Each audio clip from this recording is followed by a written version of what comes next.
Tugas anak pertama memenuhi ekspektasi banyak orang, kemudian yang kedua ini anak pertama si Tukang tukang pasang pasang badan. badan.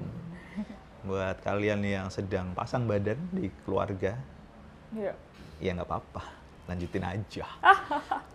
Sampai kuat, sekuat-kuatnya. Kalau sudah tidak kuat, sambat. Tapi jangan sampai kamu ngelakuin ini semuanya sendirian. Oke, lanjut lagi. Tadi sebelumnya kita udah bahas soal tugas anak pertama yang kedua. Yang menjadi pasang badan.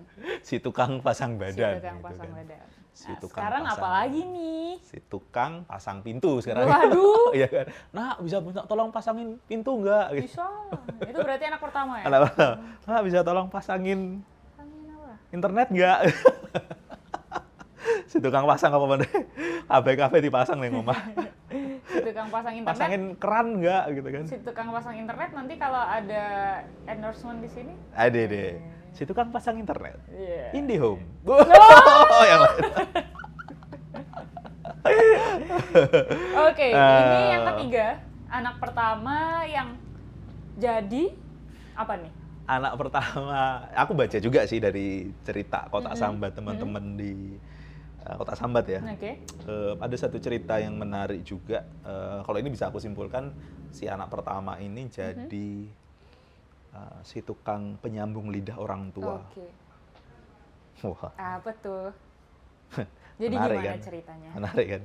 Jadi mungkin bukan mungkin sih, tapi di cerita ini aku mengambil sedikit kesimpulan bahwa ada seorang anak di keluarga gitu kan, yang orang tuanya itu nggak bisa ngomong langsung sama anaknya yang lainnya, Oke. gitu.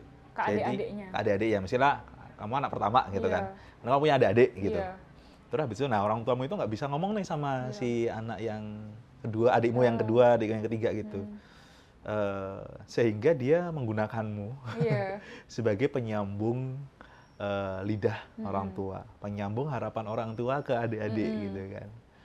Yang jadi masalah adalah di cerita ini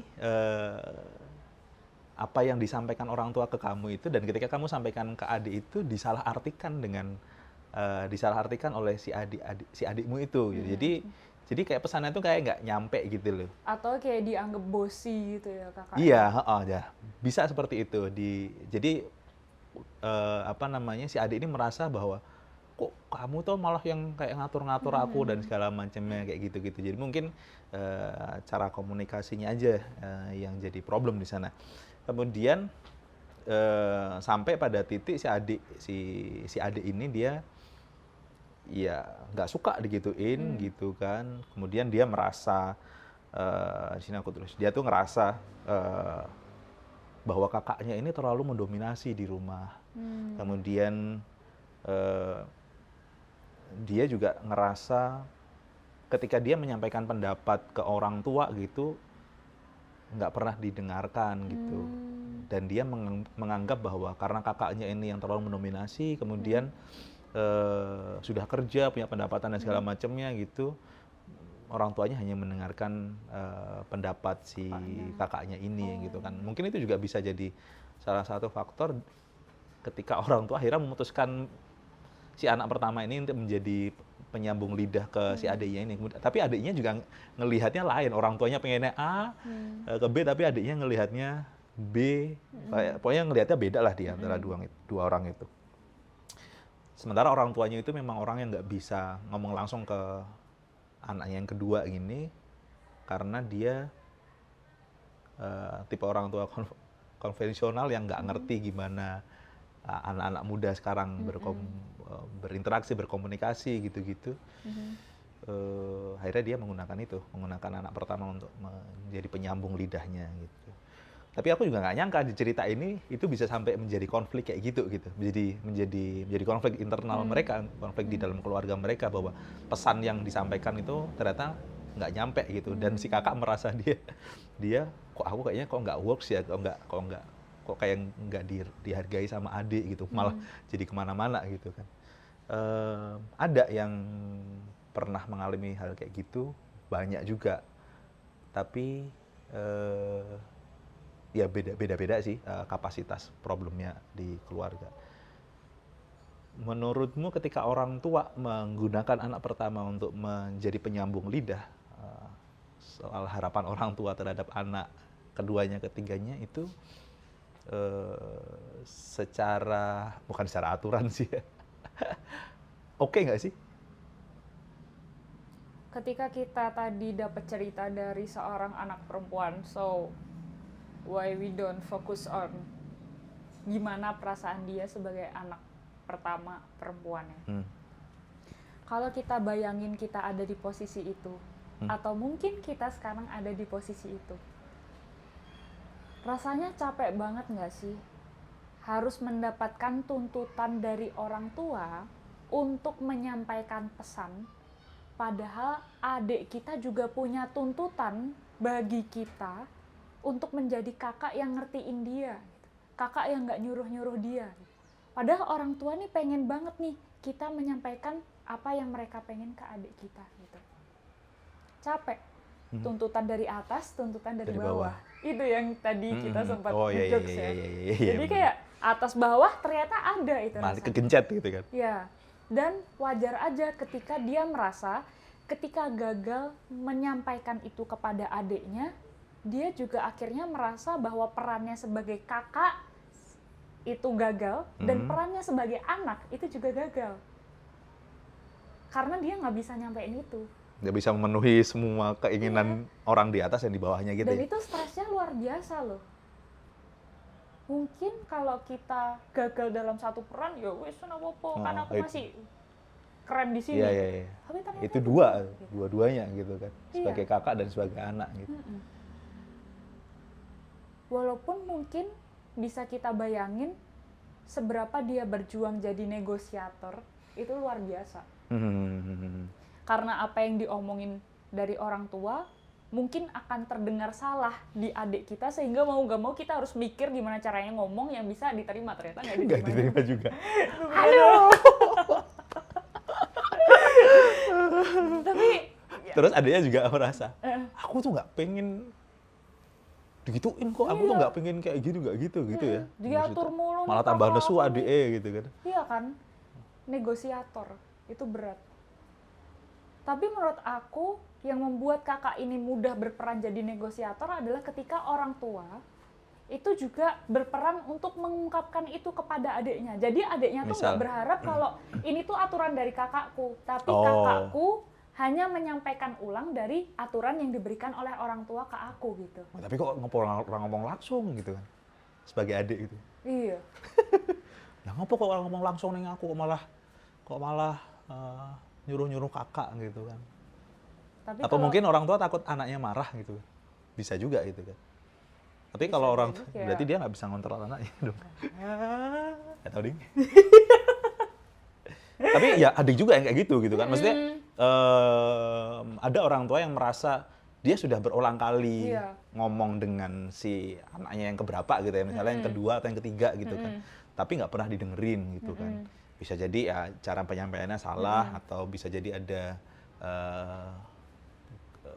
yang nggak sesuai dengan apa yang diharapkan sama si anak gitu. Akhirnya dia, cobalah aku pakai cara bilang sama si anak pertama, karena dia menganggap, orang tua menganggap anak pertama lebih tahu soal adiknya. Itu juga ada yang begitu juga gitu. Padahal juga nggak selamanya gitu juga gitu kan.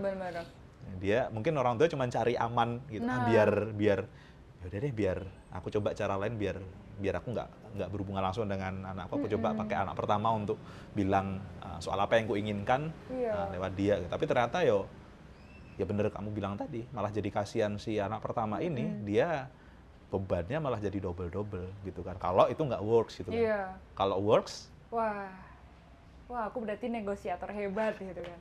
Walaupun sakjane ya sambat gitu. Tapi kan kayak ada apa ya, rasa berhasil lah yang akhirnya mengobati capeknya dia mikir gitu. Tapi aku pernah ikut seminar yang itu terkait kesehatan mental remaja. Remaja itu usia? Remaja itu usia berarti 14, 15, 16, 17, 18, 19, 20 bahkan 20 masih remaja Oke. remaja akhir 15 sampai 20. menuju dewasa awal Oke. gitu. Seringkali ketika orang tua memberikan pengasuhan pada anak remajanya, mereka lupa untuk menjadi remaja juga Oh. yang akhirnya diterima oleh anaknya yang remaja. Karena mau nggak mau anak remaja ini memiliki perkembangan yang sangat pesat. Bener. Dengan emosional yang Ya, luar biasa. berubah-ubah gitu kan. Berubah-ubah. Jadi ketika mungkin orang tua lupa memposisikan dirinya sebagai orang yang mengerti remaja, anak remaja juga nggak mau dengerin itu gitu. Bahkan ketika pemahaman ini tidak diberikan atau tidak dipahami oleh kakaknya, mungkin penyampaiannya Juga sama, akan salah gitu. juga sama juga. Gitu. Sementara aku juga inget nih, Apa tuh? kita kalau ngomong sama anak kecil aja, Iya. sama anak bayi gitu kan, kita tuh berperan seolah-olah jadi bayi juga kok. Gitu kan, hai adik siapa namanya? Biasanya gitu kan, suaranya dikecilin, diimut-imutin. Enggak, aku jarang sih kayak, hai adik siapa namanya? Gitu kan nggak mungkin juga. Gitu. Mainan sama kucing pun juga gitu, gitu kan. Kayak diimut-imutin gitu. Iya, Kita bener. kadang-kadang berperan jadi kayak kucing juga gitu. Dia nggak sampai jilat-jilatin juga sih. Gitu. Tapi mungkin ya cara memosisikan diri itu ketika kita ngomong dengan siapa, ketika kita bicara dengan siapa, ya kita harus jadi orang yang kita ajak ngomong gitu kan, biar pesan yang kita sampaikan itu mudah nyampainya. Dan Iya, diterima dengan nyaman juga. Bener. Dengan frekuensi yang dia punya. Iya, masuk akal sih yang tadi itu, bener banget kalau itu aku. Oke, kamu pernah nggak digituin ke dari orang tua gitu? Jadi negosiator, Juga. sering banget sih. Oh iya tuh. Iya. Tapi itu yang membuat aku akhirnya belajar untuk memahami perspektif adikku. Adik, iya. Gitu. Sehingga apa ya? Ya seringkali kita menuntut orang untuk berubah tanpa kita tahu apa yang sebenarnya dia alamin gitu. Contohnya, orang suka game. Benar. Kita mikirnya malesan, gabut, no lab. Padahal dari dia fokus sibuk ngegame itu, dia mencoba untuk lari dari kenyataan yang dia anggap gagal. Dan game itulah yang membuat dia berhasil. Damn, itu sedih banget. Masa iya kita nyalahin orang yang udah ngerasa gagal sama kehidupan aslinya? Dan kita mencoba untuk memisahkan keberhasilan yang dia raih gitu. Lewat ngegame itu ya. Iya. Jadi apapun yang kita sampaikan ke orang, sebisa mungkin kita memahami apa situasi yang membuat dia tidak bisa bersikap sesuai yang diharapkan orang sekitarnya. Gitu. Gokil sih, gila. Calon psikolog banget nih, mantap. Ya Allah, bismillah ya Allah. Tahun 2023 Januari? ya Allah. Januari, kecepatan ya Allah. Oh, Tapi kecepatan nggak ya apa-apa ya Allah. Semoga bisa ya Allah, amin. Foto. Gitu. Coba deh kamu ngerasain nggak jadi negosiator, baik itu di keluarga atau di lingkungan kerja kamu deh. Rasanya kan juga harapan itu pasti ada kan? Tapi di satu sisi ketika tadi kamu bilang bahwa si anak pertama tadi itu bebannya jadi 2 gitu kan. Iya. Beban si anak yang kedua juga double gitu kan. Maksudnya dia merasa kakaknya tidak pandai menyampaikan pesan. Maksudnya apa sih kakak ini sukanya nyuruh-nyuruh dan segala macam. Kemudian dia juga merasa bahwa peran orang tua juga tidak hadir di kehidupannya gitu kan. Betul. Itu ya jadi problem baru lagi kan di anak kedua, ketiga. Nah itu alhamdulillah cuma punya 2 anak itu. Kalau misalnya 3 punya 4 ya tambah ruwet meneh gitu kan. Tambah ruwet lagi. Yang bahayanya adalah ketika anak yang entah paling terakhir atau pertama ini merasa dia mendapatkan tuntutan yang besar, tanpa kehadiran adanya orang yang suportif ke dia, dia akan semakin merasa dikucilkan dalam keluarga, bahkan itu kelompok terkecil yang harusnya paling dekat dengan kehidupannya. And that's kind of sad thing ketika orang-orang terdekat sendiri yang justru membuat kita merasa dikucilkan di dunia yang luas ini. Sebanyak apapun orang sayang sama kita, cinta sama kita, tapi kalau kita menganggap orang yang seharusnya cinta ke kita itu nggak ada, itu selebihnya kita akan merasa semua orang jahat. Itu sedih. Iya. Dan itu makin membuat dia ngerasa nggak tahu harus mau kemana. mau kemana, mau berpegangan kemana, mau minta arahan ke siapa, gitu-gitu kan. Cukup rumit juga ya cerita yang sambatan yang ketiga ini tadi. Aku juga tadi baca-baca gitu kan, waduh ini pikir menarik untuk diceritain, cuman ya itu endingnya sekarang aku balik lagi ke cerita yang tadi ya, bukan ending sih, tapi kayaknya masih berjalan sih, walaupun pada akhirnya